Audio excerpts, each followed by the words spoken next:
ان الذی فرض علیک القرآن لا رادک الی معاد،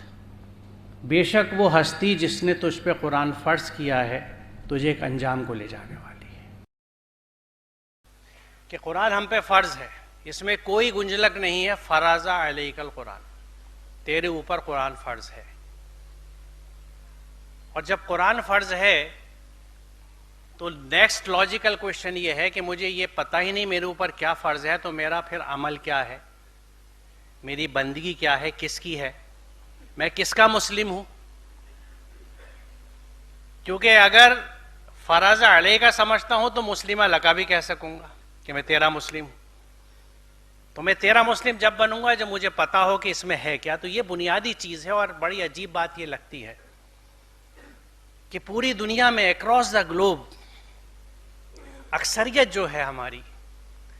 وہ ان چیزوں پہ نہ غور کرتی ہے نہ سمجھتی ہے کہ محض ثواب کے لیے، ایصال ثواب کے لیے ہم قرآن پڑھتے ہیں۔ اس میں ایسا کچھ نہیں ہے کہ مجھ کو یا کسی کو بھی کوئی اعتراض ہوگا یا کوئی شک ہوگا کہ اس میں آپ کو اجر نہیں ہے، ثواب نہیں ہے، فائدہ نہیں ہے، لیکن سوال اس سے بات کا ہے کہ اگر ایک چیز کو محض دیکھ لینے سے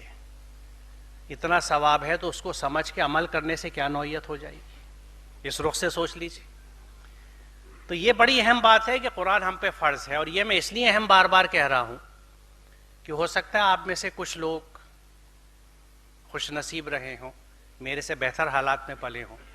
اور انہیں پتہ ہو، لیکن میں نے جب تک خود قرآن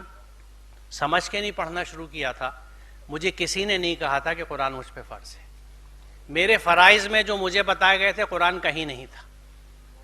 اور چونکہ سمجھتے نہیں تھے اس لیے وہ پہلے نمبر پہ جو فرائض میں چیز توحید آتی ہے اس کا بھی مفہوم نہیں سمجھتے تھے، میں بھی نہیں سمجھتا تھا۔